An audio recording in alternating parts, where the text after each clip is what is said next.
প্রতিদিন ডাল ভাত খেতে ভালো লাগে না আব্বু। তুমি কি আমার জন্য ভালো কিছু আনতে পারো না? বিনিতার আম্মু তো কত কিছু রান্না করে, মুরগি, মাছ, ডিম। আমিও ভালো ভালো খাবার খাবো। এই ডাল ভাত আমি আর খাবো না। হুম, আজ এগুলোই খাও মা। কাল আমি তোমার জন্য ভালো কিছু এনে দেব। কি ব্যাপার বাবা, মেয়ে, কি গল্প হচ্ছে শুনি? এখনো খাওয়া শুরু করনি কেন? খাও তোমরা, সব তো ঠান্ডা হয়ে গেল। আমার প্রতিদিন ডাল ভাত খেতে ভালো লাগে না। এই ডাল ভাত আমি আর খাবো না। আমি কি করব বলো? আমি তো কোনো কাজই পাচ্ছি না। আমার নিজের কোনো জমিও নেই যে চাষ করব। অন্যের জমিতে কাজ করি, তারাও এখন লোক নিচ্ছে না। বলছে আর 1 মাস পরে ধান কাটা শুরু হলে তখন নেবে। এই মেয়েটা দিন দিন খুব বেশি বেয়ারা হয়ে যাচ্ছে। যা দিয়েছি চুপচাপ খেয়ে নাও, না হলে ভালো হবে না বলে দিলাম।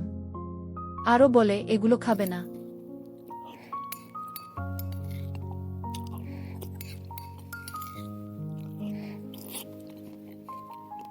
আহা, তুমি মেয়েটাকে বকছো কেন? দোষ তো আমারই। আমি একজন অপদার্থ বাবা। নিজের মেয়েকে একটু ভালো খাবারও দিতে পারি না। ও তো ঠিক কথাই বলেছে। এত ছোট একটা মানুষ প্রতিদিন কিভাবে শুধু ডাল ভাত খেতে পারে? যা পারো করো গিয়ে, আমার আর ভালো লাগে না।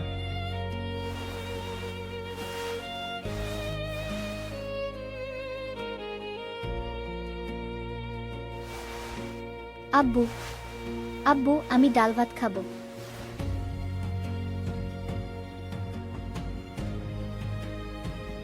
তুমি আমার মেয়েটাকে আর বকো না।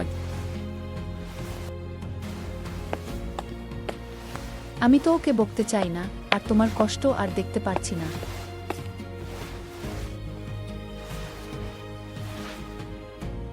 আমি বুঝি রুনু। আজ ভাবছি বাজারে যাব, দেখি মাছওয়ালা আমাকে আর বাকিতে মাছ দেয় কিনা।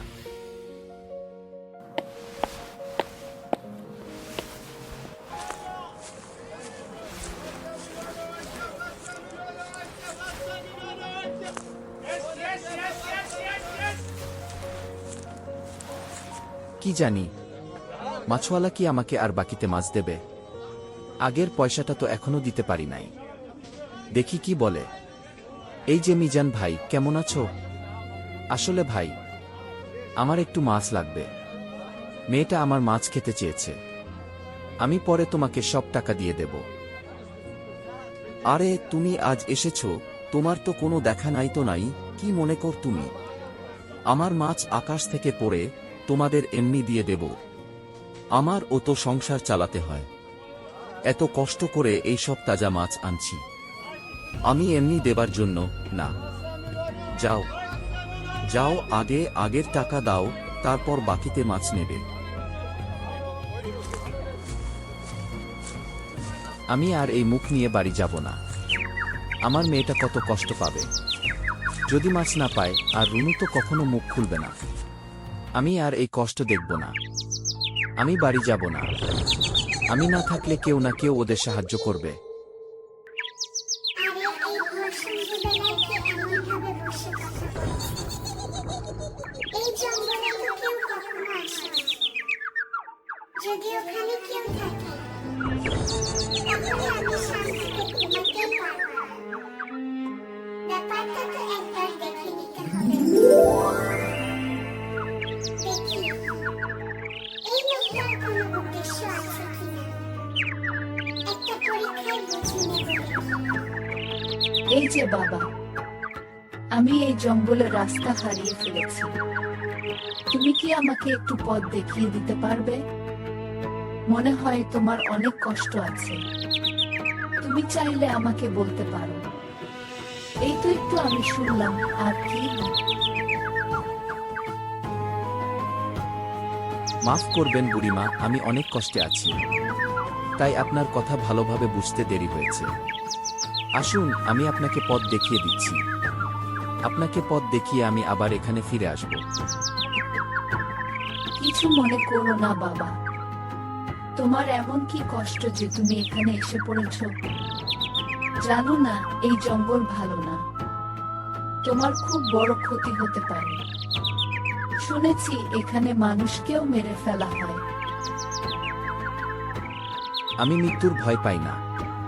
আমি তো মরার জন্যই এখানে এসেছি। আমি অনেক অভাবে আছি মা, আপনাকে সব বলছি।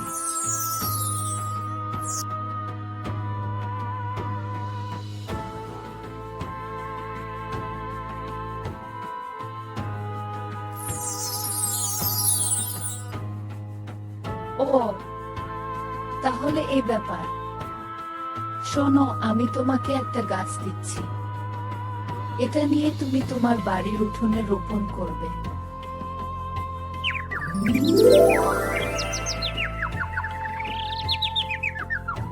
আর যত্ন করবে। ইনশাআল্লাহ তোমার দিন বদলে যাবে। বিশ্বাস করে নাও। আমি আপনাকে বিশ্বাস করছি মা। ইনশাআল্লাহ এই গাছটার যত্ন করব, আর বাড়িও ফিরে যাব। আপনাকে অনেক ধন্যবাদ মা। কিন্তু আপনি কে মা? আমি শাকচুন্নি, ভয় পেও না। আমি সবাইকে মেরে ফেলি না।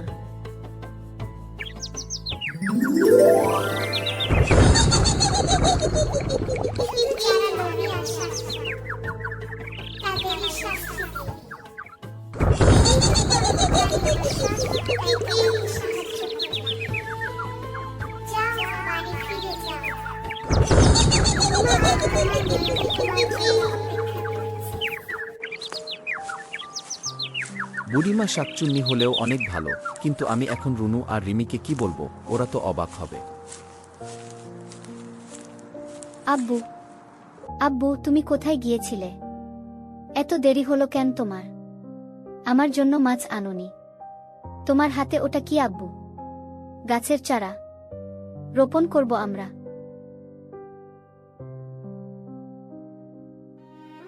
এই চারাগাছ শাকচুন্নি বুড়িমা দিয়েছে আমাকে। কি শাকচুন্নি? কি বলছো আব্বু? হ্যাঁ, আমি সবটা বলছি তোমাদের।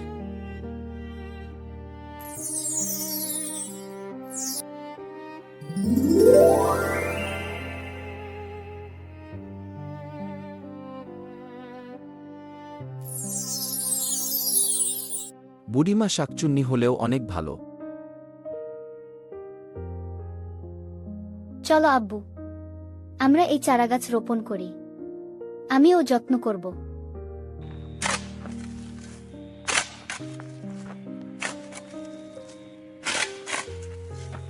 ওরা সবাই মিলে চারাগাছটি রোপণ করল। রাত নেমে এসেছে। আকাশের অন্ধকারে চাঁদ উঠে গেছে। চারদিক যেন এক অজানা নীরবতায় ঢেকে গেছে। যেন সেই অন্ধকারের ভেতরেই লুকিয়ে আছে আগামীর রহস্য আর আশার আলো। ওরা সবাই রাতের খাবার খেতে বসেছে। সারাদিনের পর সবারই খুব খিদে পেয়েছে। রুনু বাড়িতে থাকা সবজি দিয়ে রান্না করেছে আর ভাত হয়েছে। রিমি এবার আর খাবার নিয়ে কোনো বায়না করল না। আব্বু যেন আবার কষ্ট না পায়। এরপর রুনু আর রহমান ঘুমাতে যায়। সারাদিনের ক্লান্তিতে দুজনেই খুব অবসন্ন। তারা যখন গভীর ঘুমে আচ্ছন্ন, ঠিক তখনই গভীর রাতে ঘটে যায় এক অদ্ভুত ঘটনা। শাকচুন্নি বুড়িমা যে গাছটি মাটিতে পুঁততে দিয়েছিল, সেটি হঠাৎই বড় হতে থাকে। রহমান কোনো এক অচেনা শব্দ টের পায়, কিন্তু গভীর ঘুমে থাকার কারণে কিছুই বুঝে উঠতে পারে না।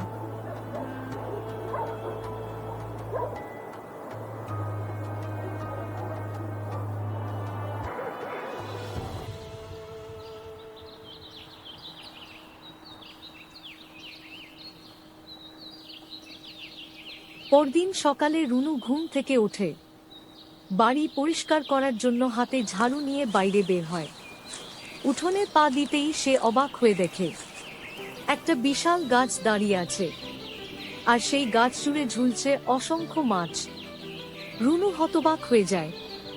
গাছে আবার মাছ হয় নাকি? বিস্ময়ে সে চিৎকার করে ডাকতে থাকে, রিমির আব্বু, রিমির আব্বু, তাড়াতাড়ি আসো। দেখো এখানে কি হয়েছে। রিমির আব্বু, কোথায় তুমি? তাড়াতাড়ি এসো। দেখো উঠোনে এগুলো কোথা থেকে এলো, আর আমাদের চারাগাছটাই বা কোথায়? রুনুর চিৎকার শুনে বাবা আর মেয়ে কি হয়েছে দেখার জন্য দৌড়ে ছুটে আসে। তারা যা দেখে নিজের চোখকেই বিশ্বাস করতে পারে না। রিমি চারদিকে তাকিয়ে খুঁজতে থাকে, কেউ কি এই গাছে মাছ ঝুলিয়ে দিয়ে গেছে। কোথাও কাউকে দেখতে পাচ্ছি না। এই মাছগুলো এলো কোথা থেকে? নাকি আকাশ থেকেই পড়ে গেছে? মনে হয় কাল রাতে মাছেরা সবাই আকাশে বেড়াতে গিয়েছে, ক্লান্ত হয়ে আমাদের উঠোনেই পড়ে গেছে। কিন্তু এই এত বড় গাছটা এলো কোথা থেকে? ইমন, কিছুই বুঝতে পারছি না।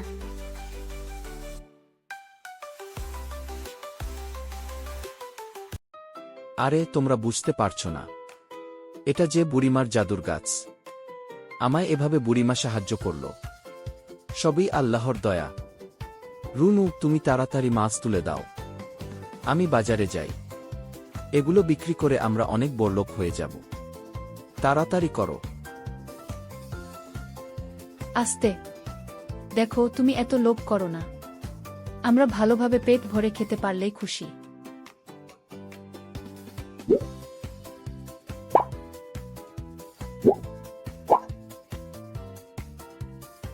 বেশি লোভ করা ভালো না। আমি মাছ তুলে দিচ্ছি।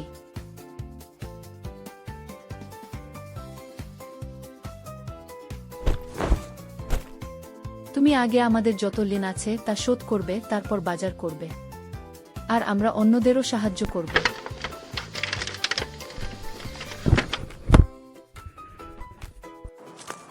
ঠিক আছে?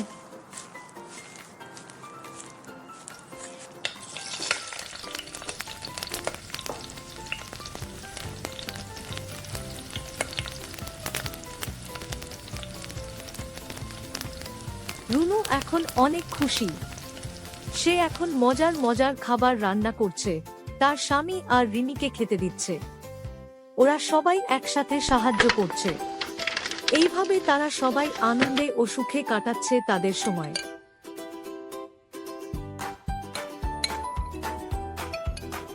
রিমি এখন অনেক খুশি। সে সারাদিন বাগানে ঘুরে বেড়ায়, গাছের যত্ন নেয় এবং খুশি মনে খেলে।